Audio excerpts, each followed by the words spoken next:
किस तरह के पारिवारिक विवाद जो आ रहे हैं, किस तरह के अपने फैमिली के अंदर विवाद थाने की तक पहुंचते हैं? जिस तरह की शिकायतें आ रही है पुलिस के पास या परिवार परामर्श केंद्र में आ रही है, अगर उनके लब्बो लुआब में देखा जाए, कोर ऑफ द प्रॉब्लम देखा जाए तो वो है रिश्तों में असहिष्णुता और दूसरा है लालच।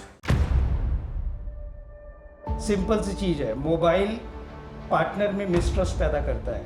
अगर मैंने अपना फ़ोन लॉक करके रखा है तो मेरी पार्टनर को लगेगा भाई इसमें कुछ तो भी भारी आइटम छुपा है। Human has two brains, one is right and left. Female का एक सबसे गजब की चीज़ होती है कि उनका राइट एंड लेफ्ट दोनों चलता है। घर पे अगर 10-10 मिनट में बाहर जा रहा है, that is not a good sign. समाज में जहाँ मिर्ज़ापुर या उस तरह की फिल्में बहुत ज़्यादा पॉपुलर हैं और उसके जो हीरो हैं उनको लोग बहुत मानते हैं, जब समाज उस दिशा में जा रहा है तो नेचुरली जो नया जनरेशन है वो भी उसी दिशा में जाएगा और उसी का परिणाम है कि नाबालिग बच्चे जो है चाकूबाजी कर रहे हैं। कई सारे ऐसे गैंगस्टर्स भी रहे हैं जिनके माँ बाप काफ़ी अच्छी फैमिली से रहे लेकिन वो बच्चों को कभी पनपने नहीं दिए। तो जब उन्होंने बाहरी दुनिया देखी तो फिर दुनिया में जो अच्छे और बुरे हैं उसका भेद ही नहीं कर पाया वो। नमस्कार, दुर्ग जिला पुलिस के YouTube प्लेटफॉर्म पे आप सभी का स्वागत है।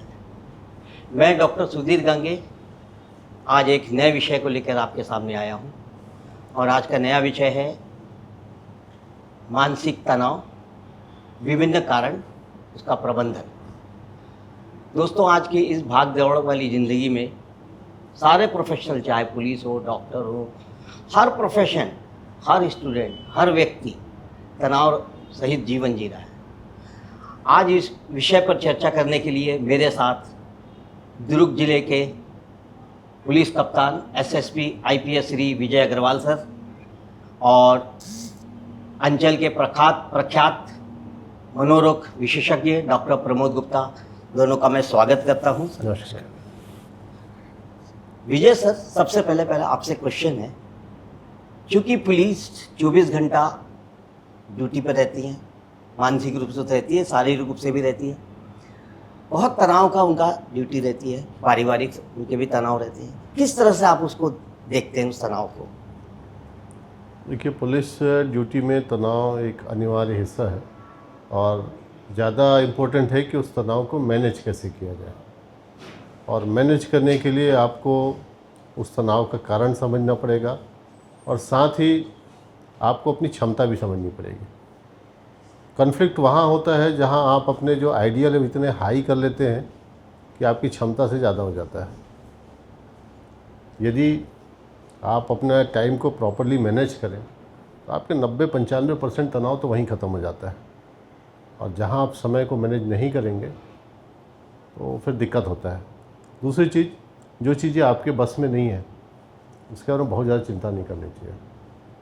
चिंता उन चीज़ों की करनी चाहिए जो आपके बस में है, तो उसको आप मेहनत करके मैक्सिमाइज़ कर लीजिए।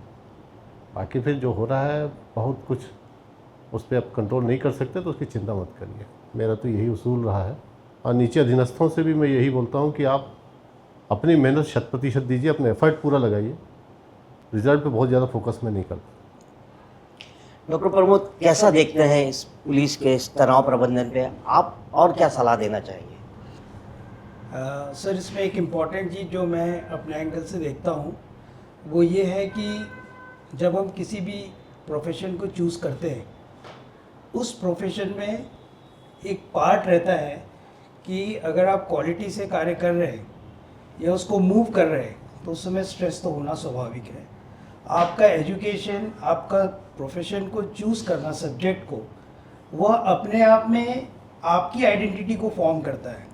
तो मेरा परसेप्शन ये है कि वर्क प्लेस, जब मैंने अपने एजुकेशन सिस्टम में मीन्स उसकी पढ़ाई मैंने करी है, उस प्रोफेशन को मैंने सेलेक्ट किया है, उस सर्विस को मैंने लिया है, तो अपने कार्य में तनाव लेना मीन्स क्वालिटी कॉम्प्रोमाइज़ है। सो वो ऑटोमेटिकली आप अपनी आइडेंटिटी के लिए कार्य कर रहे हैं तो थकान तो होनी नहीं चाहिए। अब इम्पॉर्टेंट फैक्टर ये होता है कि क्योंकि आप सर्विस सेक्टर से जुड़े हुए हैं तो stress is going to be there. जैसे सर ने बहुत अच्छी चीज़ बताई कि things are not under your control.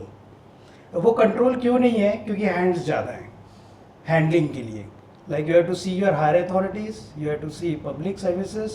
तो उसका बैलेंस एक क्वालिटी तभी होएगा जब डिसिप्लिन और टाइम मैनेजमेंट, जैसे सर ने उन्हें बताया, टाइम मैनेज करेंगे तो होगा। स्ट्रेस तो मैं बोलता हूँ ऐसे फील्ड में स्ट्रेस को आप पॉजिटिव वे से देखिए कि आप उसको बेस्ट टाइम को मैनेज करके उसको प्रॉब्लम को कितना जल्दी सॉल्व कर सकते हैं, and you should wait for the next problem. ये मत सोचिए कि प्रॉब्लम ख़त्म होने वाला है।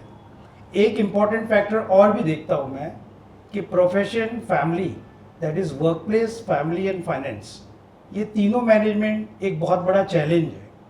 तो उस चैलेंज को भी इसी प्रकार से देखना चाहिए कि आप वर्क को अपनी आइडेंटिटी, अपना सेटिस्फैक्शन के लिए कर रहे हैं, तो आप दूसरों के ऊपर में स्ट्रेस बोल करके आप नहीं डाल सकते। फाइनेंस आपके हार्डवर्क का पे है। आप फाइनेंस के पीछे जाएंगे तो हार्डवर्क की वैल्यू नेग्लिजिबल होने वाली है। If you work hard and truly honestly loyalty से आप अपने प्रोफेशन पे या सर्विसेज पे काम करेंगे, by default you will be paid in a different way. ज़रूरी नहीं कि आपको पैसा ही सब कुछ है, फिर बाकी चीज़ें भी पे करती है। एंड सेकेंड, जो लास्ट मोस्ट इज़ फैमिली। ये तीनों का जो बैलेंस है उसमें ये भी क्लियर है कि जब मैंने प्रोफेशन को ज्वाइन किया अपनी आइडेंटिटी के लिए, तो जितना 8 आवर्स ऑफ या 9 आवर्स ऑफ वर्क रहता है उस पर आप क्वालिटी टाइम दीजिए जो फैमिली डिज़र्व करती है। अब मान लीजिए आप सर्विस सेक्टर पे हैं तो यू हैव नॉट बॉन्डेड, आपको बहुत अपने टाइम लिमिट से ज़्यादा कार्य करना पड़ता है, लेकिन जितनी देर भी आप हैं spend time with your kids and family, जो वो डिज़र्व करते हैं देना चाहिए। एंड एडमिट करना चाहिए कि I am in a profession, मैं उस सर्विस पे हूँ कि जहाँ पे ये चैलेंजेस मेरे लिए टोस पे है, एवरी मोमेंट है, तो please bear with me. Because आप कम्युनिकेट करेंगे तो I think so lot of things get balanced. और कुछ ऐड करेंगे सर?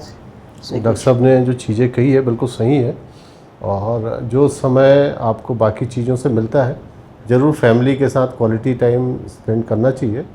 और हमेशा जो भी आप वर्क करते हैं, मैं तो जिस तरह से मैंने सीखा है और काम किया है, आप चीज़ों को यदि अपनी क्षमता के अनुसार प्रायोरिटी फिक्स करके करें तो आपको रिज़ल्ट अच्छा मिलता है। और जहाँ मेसी टाइप का वर्क करेंगे तो बहुत ज़्यादा काम करने के बाद भी रिज़ल्ट नहीं आता है। तो एक तो अपने गोल सेट करें और उस गोल को अचीव करने के तरीके भी सेट करें, दोनों ही चीज़ बड़े इंपॉर्टेंट है। तो ये दो चीज़ जब क्लैरिटी आप नीचे वालों पे देंगे, आपके साथ काम करने वालों को देंगे, तो वही काम जो बड़ा दुरूह लगता है बड़ा आसानी से हो जाता है और स्ट्रेस फील नहीं होता है। दूसरी एक चीज़ है जो डॉक्टर साहब बता रहे थे, अपने काम को एंजॉय करना। यदि आपको अपने काम में लगन है और आप काम को एंजॉय करते हैं तो वो फिर स्ट्रेस नहीं होता है, वो काम की क्वालिटी और उसकी क्वांटिटी दोनों में ही वृद्धि होती है। तो ये दोनों ही चीज़ें हम लोग कोशिश करते हैं कि जिला पुलिस बल में एक टीम के रूप में दोनों ही चीज़ों पे फोकस करें और उन पे ध्यान देते हैं। अच्छा सर, आजकल महिला थाने में जैसे बड़े पारिवारिक विवादों की स्थिति में काफ़ी केसेस आते जा रहे हैं।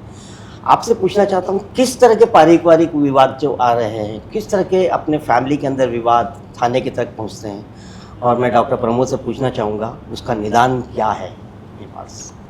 डॉक्टर साहब, आज जो चीज़ें हो रही है, जिस तरह की शिकायतें आ रही है पुलिस के पास या परिवार परामर्श केंद्र में आ रही है, अगर उनके लब्बो लुआब में देखा जाए, कोर ऑफ द प्रॉब्लम देखा जाए, तो वो है रिश्तों में असहिष्णुता और दूसरा है लालच। किसी भी घटना या किसी भी व्यक्ति के प्रति हर किसी का परसेप्शन अलग होता है। एज अ फैमिली सबसे ज़्यादा ज़रूरी है कि उस परसेप्शन को कैसे हम लोग अडॉप्ट करते हैं, कैसे उसको दूसरे का जो परसेप्शन है उसको हम लोग उस फैमिली में अडॉप्ट करते हैं। और जहाँ वो इस अडॉप्शन में दिक्कतें होती हैं वहाँ फैमिली फ्यूड होता है, फैमिली विवाद होता है, चाहे वो पति पत्नी का हो, पत्नी पति का हो, या एजेड जो माता पिता है उनका बच्चों के साथ। तो ये तीनों ही एस्पेक्ट हैं जिसकी वजह से परिवार में विवाद की स्थिति बढ़ती जा रही है। और इस पूरे कॉम्प्लेक्स सिचुएशन को और ख़राब किया है नशे ने। जहाँ नशा आ जाता है तो फिर वो प्रायोरिटी नशा हो जाता है। नशा न सिर्फ पैसे का नाश करता है बल्कि आपसी संबंधों को पूरी तरह से ख़त्म कर देता है। तो नशा और साथ में सोशल मीडिया, इन दोनों ने फैमिली संबंधों को ख़राब करने में काफ़ी महत्वपूर्ण भूमिका अदा की है और इसकी वजह से शिकायतें बढ़ी हैं।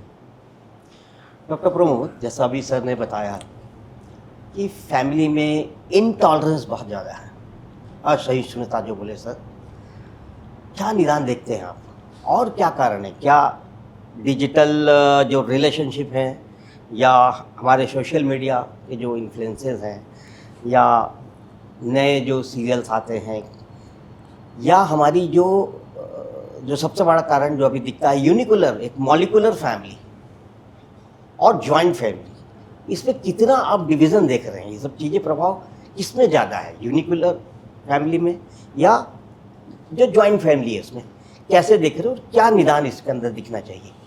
समाज को क्या संदेश मिले इसमें? या जैसे आप अभी सर आपने जो क्वेश्चन पूछा, जो मैं समझ पा रहा हूँ, एक न्यूक्लियर फैमिली एक जॉइंट फैमिली, ये दोनों के good aspects and bad aspects हैं।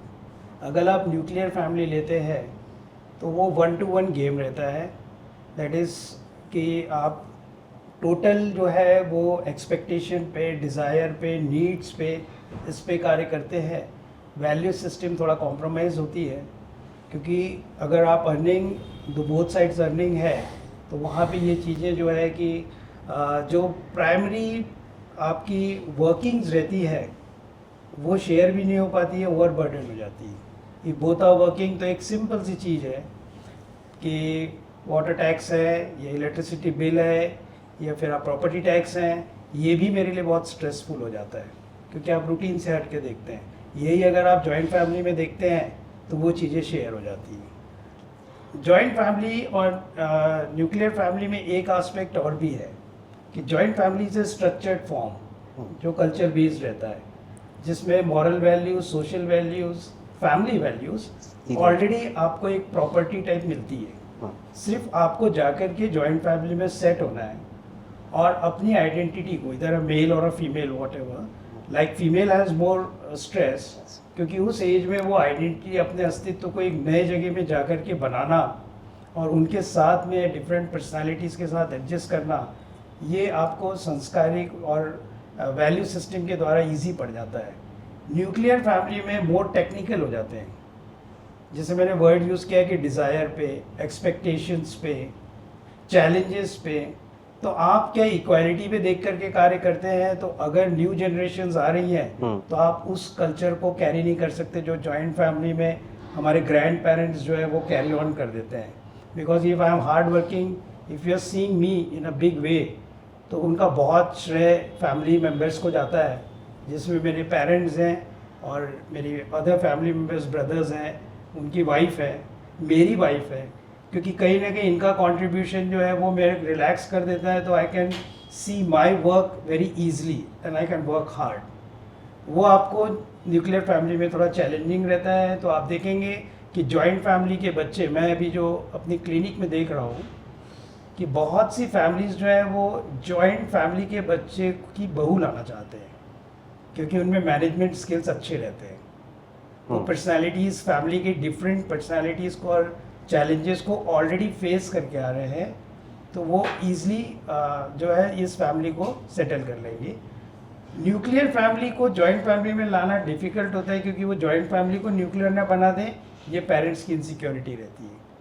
और इसलिए आप देखेंगे, जैसे सर ने बताया कि नशा एक बहुत बड़ा रीज़न है, मैं इनफैक्ट उसको ऐसा देखता हूँ कि नशे को लोग प्रॉब्लम सॉल्यूशन करके देखने लग गए हैं। अब चैलेंजेस तो भाई ह्यूमन है, तो जिस जीव के अंदर, मनुष्य के अंदर में संघर्ष और चुनौती नहीं है तो उसकी वैल्यू नहीं है। अब संघर्ष और चुनौती है तब तो मैं ब्रेन को यूज़ कर रहा हूँ, लॉजिक को यूज़ कर रहा हूँ। अब इस सॉल्यूशन के लिए मैं अगर नशा कर रहा हूँ तो डेली चैलेंजेस हैं और डेली चुनौतियाँ हैं मेरे पास, डेली स्ट्रगलिंग फेज है, तो then every day I have to consume. ये ऐसा स्टार्ट होता है, फिर ब्रेन हमारा जो है केमिकल लेवल्स पे डिपेंडेंट होता चला जाता है और क्वांटिटी इंक्रीज होती है, यू गेट पर से डिपेंडेंट। एडिकेटेड। सर, अभी सर ने बताया फैमिली के बहुत जल्दी, मैंने शादी हुई कुछ समय बाद डिस्प्यूट शुरू हो जाता है, फिर वो आरोप प्रत्यारोप होकर के थाने में चीज़ें आती हैं। आप कैसा देखते हैं उसको, क्या सॉल्यूशन उसमें हो सकता है? जैसे आपने बताया कि यूनिकुलर मैंने मॉलिकुलर फैमिली, वो जॉइंट फैमिली में थोड़ी दिक्कत होगी और जॉइंट फैमिली को न्यूक्लियर, क्या सॉल्यूशन होना चाहिए इसके लिए? हम सोशल स्तर पे क्या लोगों को बता सकें कि भाई ये करो या इस तरह की ट्रेन करो? और सेकंड, इनटॉलरेंस बहुत ज़्यादा है, लड़का हो चाहे लड़की हो, एक दूसरे को अंडरस्टैंडिंग नहीं होती। सभी मेरा क्वेश्चन है इसमें भी साथ में जुड़ा हुआ है, लव मैरिज और अरेंज मैरिज में सस्टेनेबिलिटी किसका ज़्यादा है? कौन ज़्यादा लंबे समय तक चलता है? ये इसी के साथ जुड़ा हुआ। सर एब्सोल्युटली जो आपने बोल रहे हैं मैरिजेस को लेकर के, इनटॉलरेंस एक वर्ड आपने यूज़ किया है। ये रिलेशनशिप एक ऐसे मैरिज को एक सोशल रिलेशनशिप इस लेवल पे लाया जाता है जहाँ पे दो ह्यूमन बीइंग्स के बीच में understandings, self dependency, self esteem and self confidence एक दूसरे को बढ़ाने में अंडरस्टैंड करके हेल्प करना चाहिए। क्योंकि आप लेटर स्टेजेस में, मैं क्लिनिक में देखता हूँ कि उनको चीटेड फील होता है कि I have done everything for family and ब्रेडी I am sitting alone here, कुछ भी नहीं है मेरे पास। बट ऐसा नहीं होता है। ये आप उसको उस दृष्टिकोण से देखेंगे तो आपको इजी लगेगा, क्योंकि ये रिस्पॉन्सिबिलिटी, लायबिलिटी एक पार्टनर की दूसरे पार्टनर पे बनती है कि मैं उनका liking, disliking, self respect, self esteem, self confidence पे उनको कितना सपोर्ट और हेल्प कर रहा हूँ। अब दूसरा मैं ये पॉइंट रखता हूँ कि जब दो जीव साथ में रह रहे हैं तो झगड़ा निश्चित है। जिस हस्बैंड वाइफ में या फैमिली में डिस्प्यूट्स नहीं बोलूँगा मैं, आर्ग्यूमेंट्स नहीं है, हॉट डिस्कशंस नहीं है, इसका मतलब फैमिली जो है स्टेबल नहीं है। क्योंकि ये डिस्कशंस है and all intellectuals are sitting in one table. एक ही पिता के तीन पुत्र, तीनों का बुद्धि का प्रमाण और EQ डिफरेंट है। करेक्ट। तो आप एक्सप्रेस कीजिए अपने फीलिंग को और आपके प्लानिंग को, सामने वाले की भी आप एक्सप्रेस करने का अवसर दें, उनकी प्लानिंग्स को, उनके डिज़ायर को, और उनमें से एक आप पॉजिटिव सॉल्यूशन निकालिए। तो I think so that helps to build up a relationship. That is, one is trust, second is expression and third important is bonding. ये और फोर्थ आप रहेंगे एप्रिसिएशन, एक्नॉलेजमेंट आप अपने पार्टनर का करते हैं तो, या फिर अदर फैमिली मेम्बर्स का, चाहे ब्रदर हो, सिस्टर्स हो, या आपके इनफैक्ट सन है या आपके क्लोज कलीग हैं, तो आप देखेंगे रिलेशनशिप बहुत हेल्दी होते जाते हैं। अब सर इसमें एक इम्पॉर्टेंट फैक्टर है कि जैसे social media plays a major role. एक ह्यूमन के अंदर में बहुत पुरानी बात है और हमारे पेरेंट्स भी हमें कहते थे, धीरज मोटी बात है, that is patience. And you know, like you work step and step to achieve your target and goal, and you enjoy every moment. Social media क्या कर रहा है? आपके समय, मेरे समय में कैलकुलेटर आ गया था, उसके पहले ये था, अभी 2007 से आप देख रहे हैं तो मोबाइल आ गया। तो हमारे न्यूरॉन्स जो है वो ज़्यादा एक्टिव होने के बदले शटर डाउन हो रहे हैं, क्योंकि आपको परोसा जा रहा है। अब इन्हीं को आप अलग एंगल से देखेंगे कि हमको पहले STD PCO में जाके लाइन लगानी पड़ती थी पेरेंट्स से कांटेक्ट करने के लिए। ये देखिए, ये सब पेशेंस है कि मुझे बहुत सारी बात मम्मी को बतानी है और मैं लाइन में 15 मिनट खड़ा हो रहा हूँ, कितने सारे थॉट्स चल रहे हैं, और मेरा नंबर आएगा तो मेरे को बात करने मिलेगा। बट अब ये चीज़ें कितनी कट शॉर्ट हो गई हैं, तो उससे क्या हो रहा है, इम्पल्सिविटी बढ़ गई है, क्योंकि आपको आंसर इंस्टेंट मिल रहा है। ये आपका रियल वर्ल्ड है। रियल वर्ल्ड में क्या डिफ़िकल्टी है कि आपको आंसर स्लो मिल रहा है, तो आप एजिटेटेड हो रहे हैं, आप इम्पल्सिव हो रहे हैं, आपका जो बोलना चाहिए रिएक्शन टाइम बहुत कम होता चला जा रहा है। इसलिए आप देखेंगे कि डिमांड्स है ये भी आपके हाई होते जा रहे हैं, एम्बिशन आपके हाई होते चले जा रहे हैं। तो ये सब जो like good aspects and bad aspects हैं कि जिसको आप हमें सोशल मीडिया रिलेशनशिप में देख रहे हो। जैसे मैंने हाईएस्ट देखा है, आप देखेंगे जैसे सर बता रहे हैं, सिंपल सी चीज़ है, मोबाइल पार्टनर में मिसट्रस्ट पैदा करता है। अगर मैंने अपना फ़ोन लॉक करके रखा है तो मेरी पार्टनर को लगेगा भाई इसमें कुछ तो भी भारी आइटम छुपा है। एंड अकेले में मैं अगर बात कर रहा हूँ फॉर अ लॉन्ग टाइम, जो मेरे को क्वालिटी टाइम पार्टनर को देना चाहिए, उन्हीं के बाजू में बैठ के मैं लाइक 20 मिनट्स 40 मिनट चैट कर रहा हूँ या बात कर रहा हूँ, तो डेफिनेटली रिलेशनशिप में इश्यूज तो आना स्वाभाविक है, एक ह्यूमन नेचर है। तो this are the bad aspect जो आप रिलेशनशिप में चीज़ों को दे रहे हैं, फिर आप आंसर नहीं दे पाते हैं तो और आर्ग्यूमेंट बनता है और मिसट्रस्ट पैदा होता है। और ये छोटी छोटी सी चीज़ जो है, जैसे अभी आप देखेंगे एक पार्ट है रिलेशनशिप में प्रॉब्लम कहाँ आ रहा है कि बिटिया की मेरी शादी हो गई, अब बिटिया रोज़ इन्फॉर्म किए जा रही है, पापा ये हो रहा है, पापा वो हो रहा है, पापा इन्होंने मेरे को नेगेटिव बोला, पापा मेरी सास लाउड हो गई, पापा ससुर ने आज एक बार नहीं 3 बार चाय बनवाया, सर्वेंट नहीं आई तो मेरे को स्क्रबिंग करनी पड़ गई, ग्रूमिंग करनी पड़ गई। अब आप बताइए, जब मेरी शादी हुई, contact zero, you took time to adjust, you have to face this challenges. But अब सोशल मीडिया क्या कर रहा है, आपको दिन भर बात कर रहा है, भाई बिटिया मेरी है, बचपन से पाला हूँ, मेरी प्रिंसेस है, एक दिन फ्रस्ट्रेट होकर मैं क्या बोलूँगा, छोड़ हटा, चूल्हे में गया सब, तो उठा सामान आ जा, तेरा बाप तेरे को पाल लेगा। This is the common attitude. I think so sir, we believe in my life. बिल्कुल सही। And you know like this catches like a fire. आप इमीडिएटली बात करते हैं कि मेरी बहू ऐसी है, मेरी बिटिया ऐसी है, इन्होंने ये किया। It's nothing sir, it's just a social media. और ये आपका मोबाइल कनेक्टिविटी को इतना इजी कर दिया है कि ह्यूमन को स्टडी करके सिक्योर होने के लिए स्पेस ही नहीं मिल रहा है।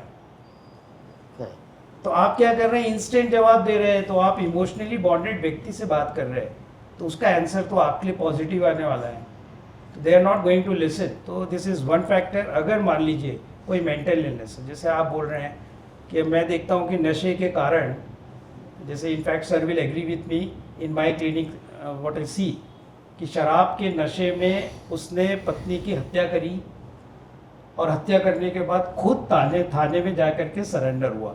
It's a very common thing which I see in newspapers.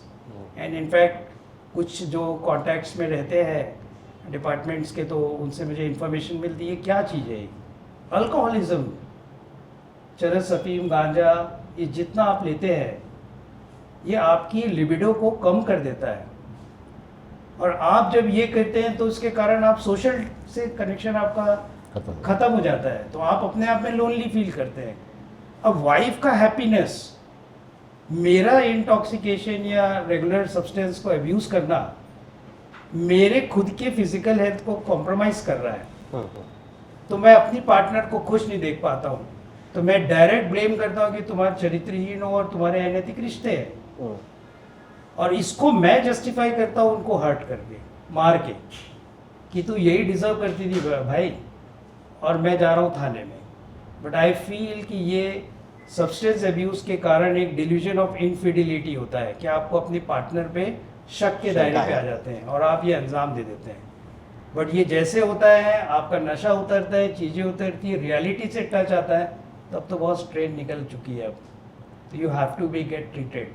तो ये एक सब्सटेंस में पार्ट है, जहाँ पे आप नॉर्मल लेवल पे देखेंगे मिसट्रस्ट, वहीं पे आप प्रीऑक्यूपेशन या डिल्यूजन देखेंगे आप सब्सटेंस लेने के बाद। थर्ड एक फैक्टर जो मैं देखता हूँ चीज़ों को, वो है कि both the parents are working, तो they share responsibility for certain time, उसके बाद ब्लेमिंग चालू हो जाती है, that is your duty, that is your duty, your duty, your duty, and then आप फिर इनडायरेक्टली फ्रेंड्स, फैमिली, उनके पेरेंट्स, ये सब ग्रेजुअली इन्वॉल्व होते हैं and it becomes a mess. तो वो आपको फिर लॉ एंड ऑर्डर के पास में हेल्प के लिए जाना पड़ जाता है कि यू आप ही उसको सपोर्ट करके निकालिए।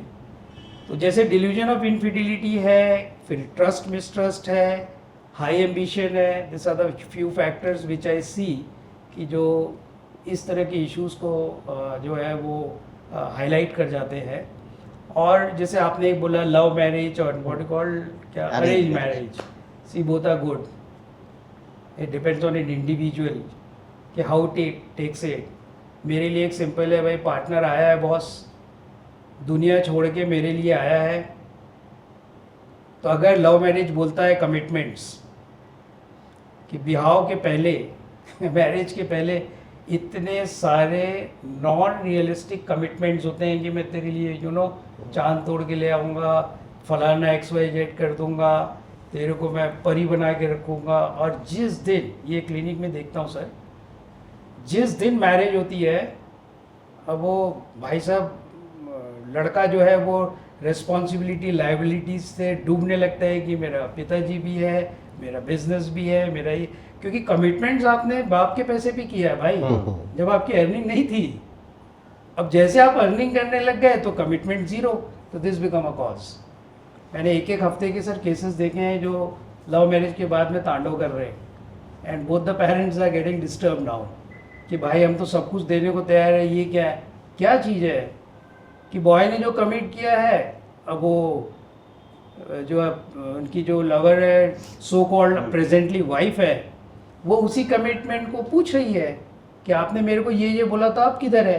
अरे यार सो जाना भाई चुपचाप यार, कल काम पे जाने का है। तो जब तो रात के 2-2 बजे तक मेरे से बात कर रहे थे आप, 3-3 बजे तक, अब आपको 10 बजे सोने लगते हो कि काम पे जाना है। तो you know like this partner feel cheated. तो आपको कमिटमेंट्स भी रियलिस्टिक करना चाहिए, व्हाट आई बिलीव। या नहीं है तो आपको इमीडिएट पार्टनर को सॉरी बोल के बात खत्म करना चाहिए कि this are the games and you should be supportive to me, आप मेरा भी सहयोग दीजिए।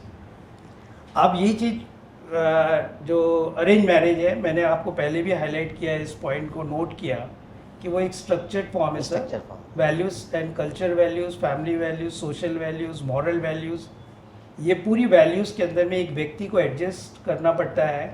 Adjustment is an intellectual game. जबकि आप देखेंगे कि अरेंज मैरिज में कॉम्प्रोमाइज़ ज़्यादा होते हैं और आप लव मैरिज में एडजस्टमेंट ज़्यादा होता है। मैं किस एंगल से देखता हूँ, adjustment is an intellectual game, compromise is an emotional game. Compromise मतलब सिंपल है कि आप अपनी फीलिंग्स को दबा करके दूसरे की नीड्स एंड डिज़ायर को फुलफिल करने के लिए हेल्प कर रहे हैं, but at to what extent? If I ask my mother, she is not no more right now, तो मैं माँ को पूछूं कि माँ क्या है ये पिताजी का गेम, तो जॉइंट फैमिली का सिस्टम क्या बोलता है, मैं नहीं होती तो ये बूढ़ों का कुछ ही नहीं हो पाता था, मेरे कारण ही। You agree sir? बिल्कुल। कि मेरे कारण तेरे पिताजी जिंदा है, but what is that? That's the compromises what she has done for the family. अब इसका मीनिंग क्या है सर, कि जो फीमेल अरेंज मैरिज में जाती है वो पहले कभी खुद को नहीं देखती है, Exactly. वो फैमिली को देखती है, फिर बच्चे को देखती है, फिर अपने गोसैया पति को देखती है, एंड फिर खुद को देखती है।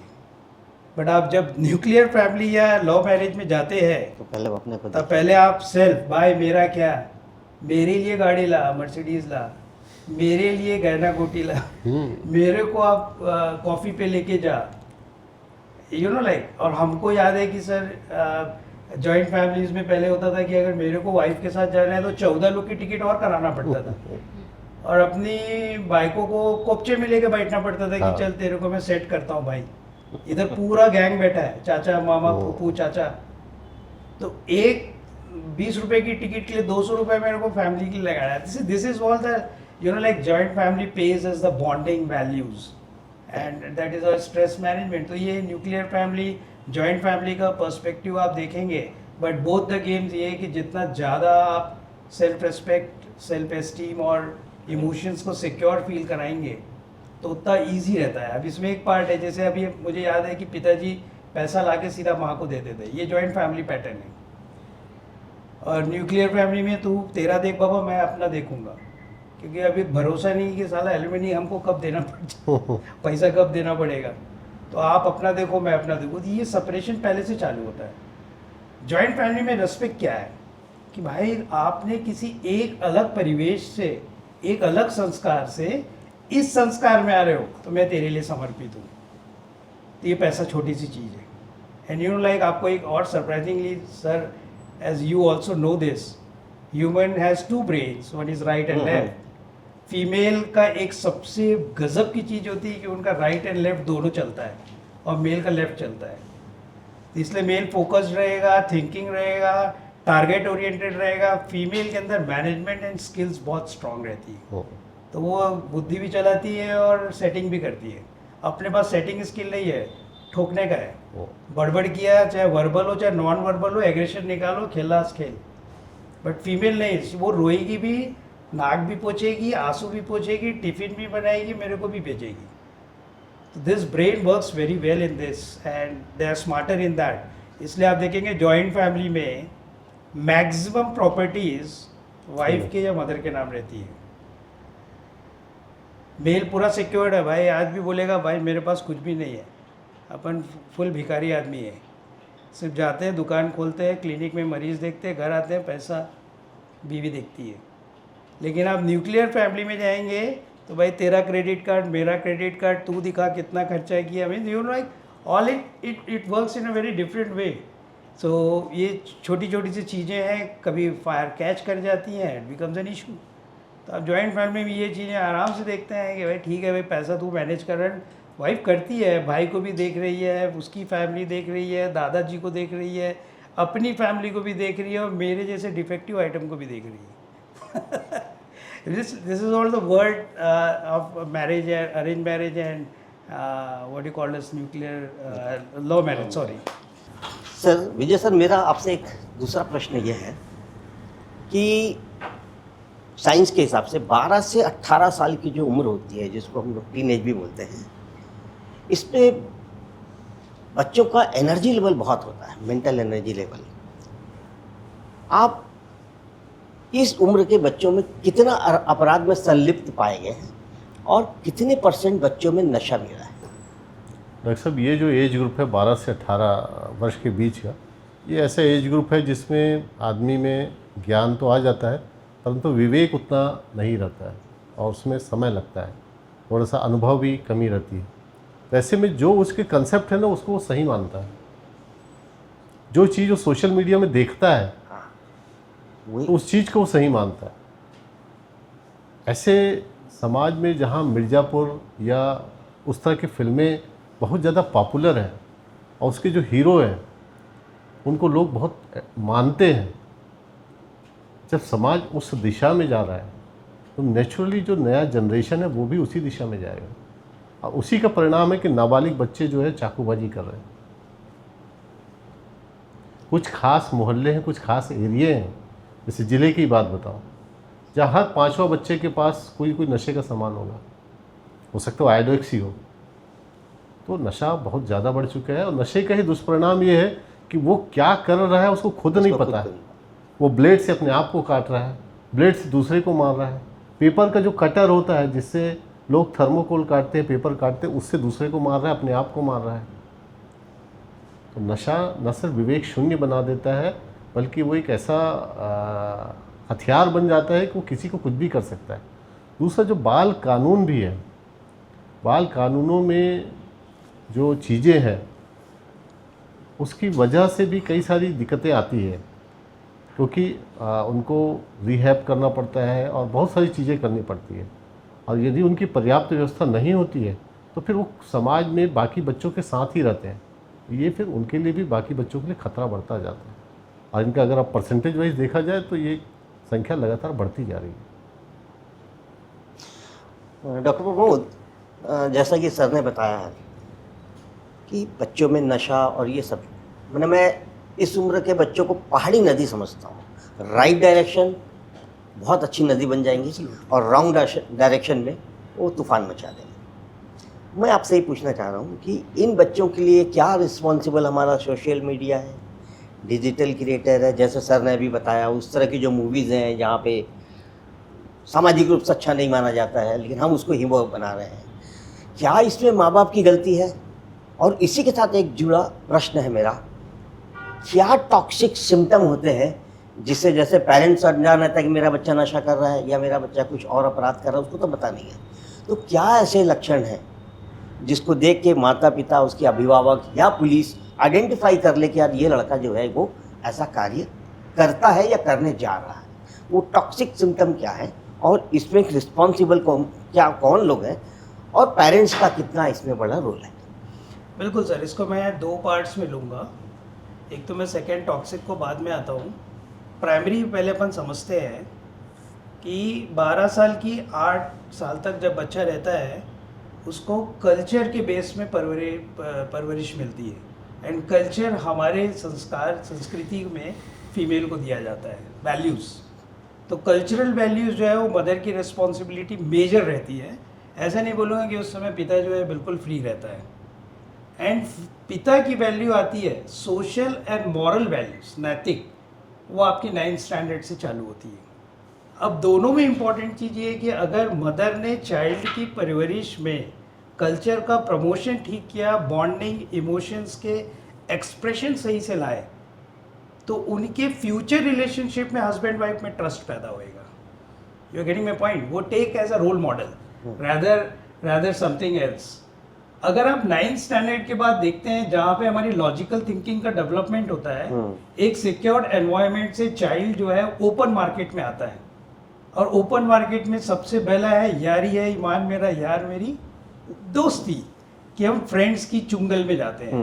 एंड देखो जैसे सर ने बोला कि ये एज ग्रुप, सर ने बहुत अच्छे से एक्सप्लेन किया कि ये एज ग्रुप में ज़्यादा नशा देखने को मिलता है। यस, क्योंकि ये एज का वर्ड ही एक्सप्लोर करने की एज है।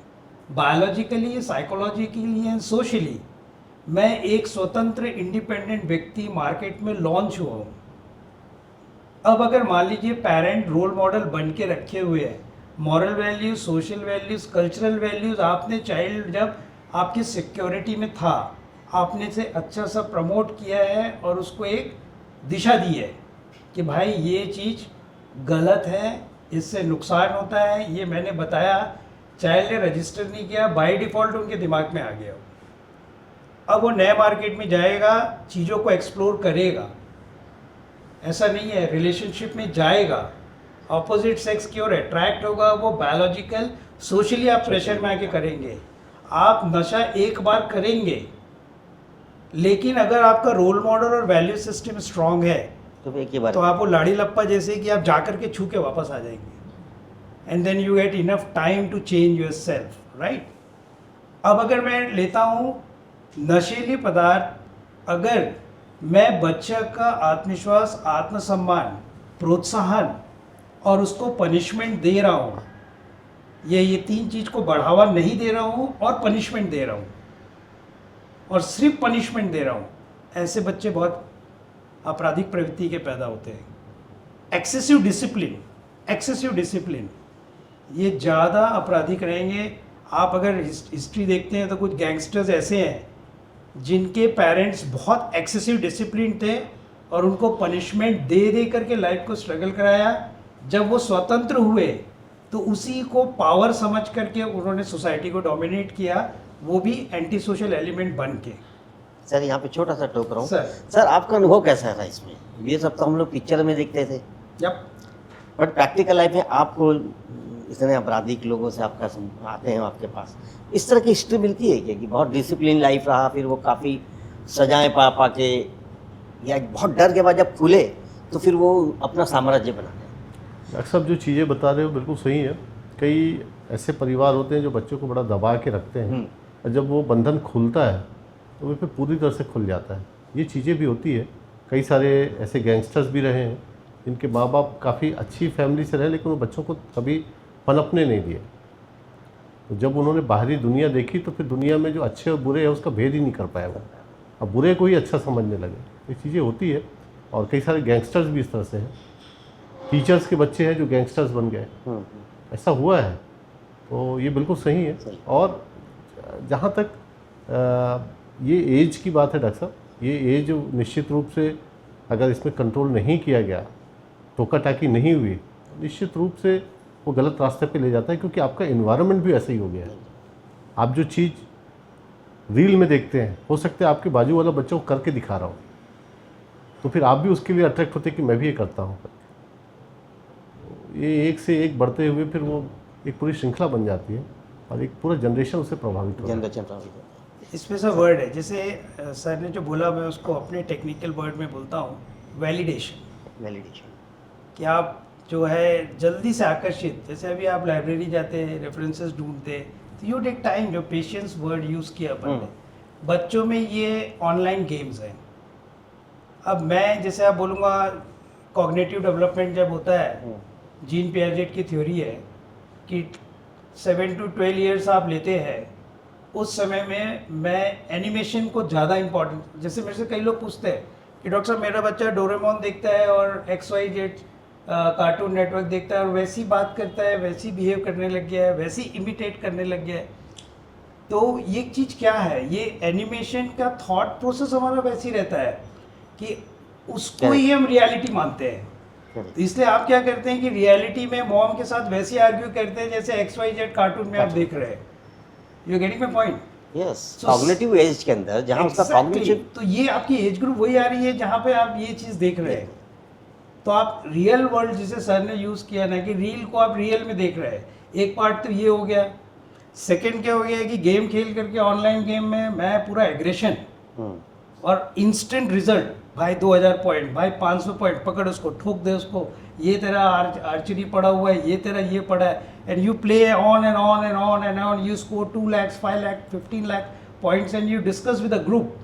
अब रियल वर्ल्ड में जब आप किसी चीज़ को प्राप्त करने के लिए जाते हैं, भाई धीरज रख, लाइन में खड़े हो, लेकिन आपका ब्रेन ऐसा सेट हो गया है कि आपको इमीडिएट चाहिए, तो irritability, impulse, aggression and instant result, ये बच्चे की बिहेवियर को डिस्ट्रैक्ट कर रहा है।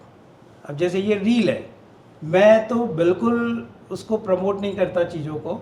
आपको 2.5 घंटे से ऊपर अगर आपका स्क्रीन टाइम हो रहा है तो वन और द अदर आपको मेंटल हेल्थ इश्यूज होने वाले हैं, ये क्लियर है पर डे में। और अगर आप कर रहे हैं तो आपको डिटॉक्स करना ज़रूरी है, डिजिटल डिटॉक्स ज़रूरी है।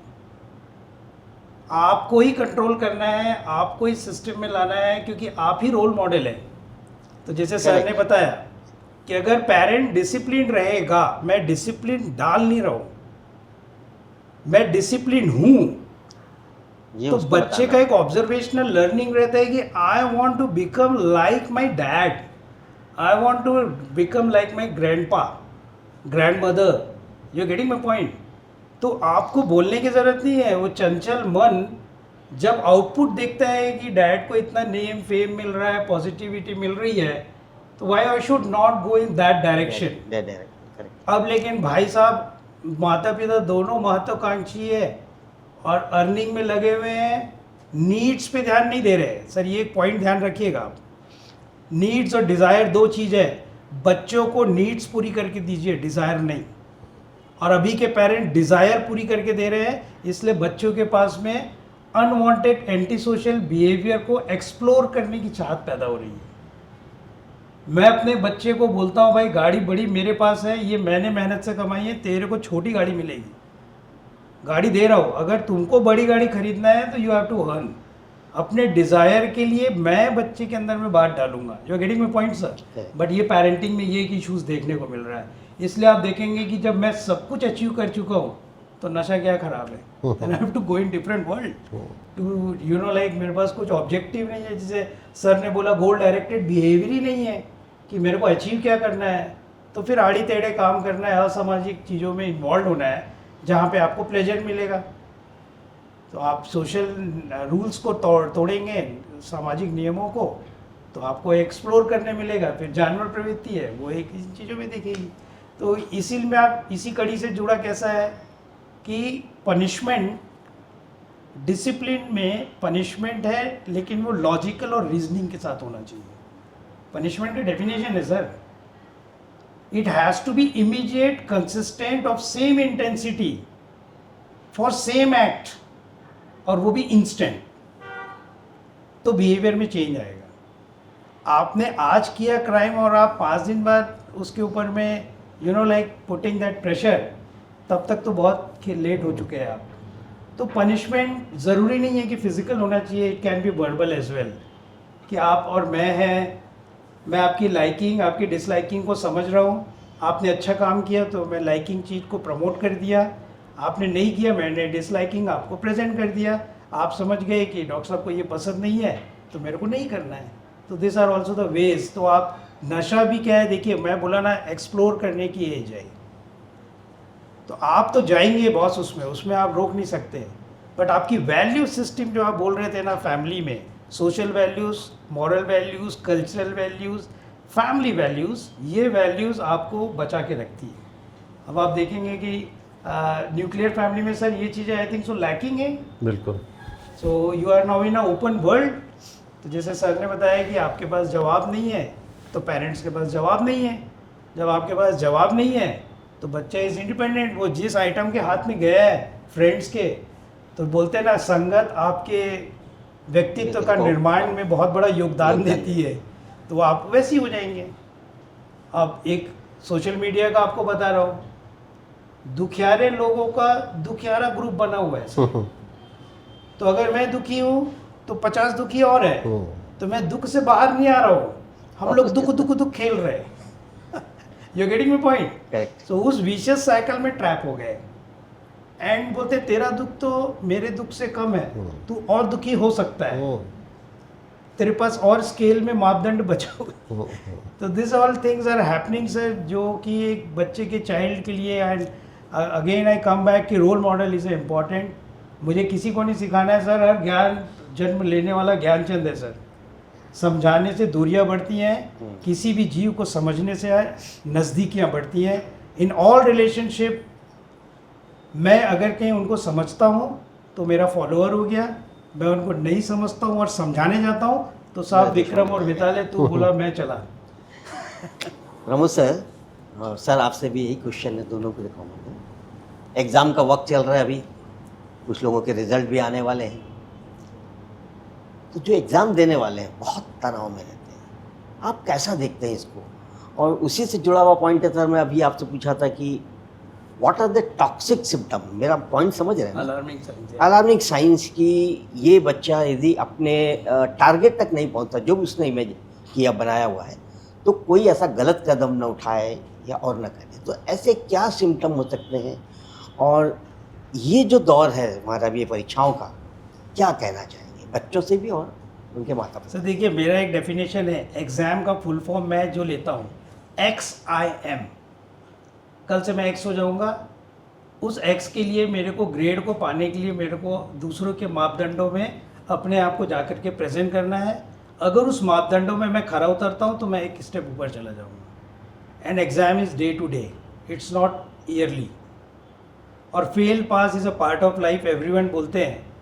मैं तो ये बोलता हूँ कि कुंभ का मेला नहीं है बॉस, की 12 साल में आने वाला है, हर 6 महीने में परीक्षा है। तेरे को गिल्ट हुआ ना, खराब लगा है ना, चैलेंज करके ले रहा है ना, फिर पट ऑफ करके दिखा दे। मेरे को रैशनलाइज क्यों कर रही कि क्या हुआ क्या नहीं हुआ, खराब लगा है ना बॉस तेरे को, तो उसको डबल एफर्ट लगा करके ऊपर लो और बता कि कल मेरा दिन खराब था तो आज नहीं है। तो व्हाट आई मीन टू से, exam is never a stress sir. और मैं बोलता हूँ ना, मैं तो क्लिनिक में देखता हूँ सर, बच्चे फेल होते हैं, बच्चा कभी अपने आप को हार्म करने के लिए नहीं सोचता है। Society, parents and all the units who are associated with child, अरे यार फलाने मामा का लड़के को देख ये रैंक आया है, कंपैरिजन। एग्जैक्टली, तेरा बड़ा भाई तो इतना बड़ा आदमी है, आप कैसे निकल गए, तेरा पिताजी ऐसा है, बरगद का झाड़ हो गया है, किसी को पनपने नहीं दे रहा है, तू भी उसमें भस्म हो गया।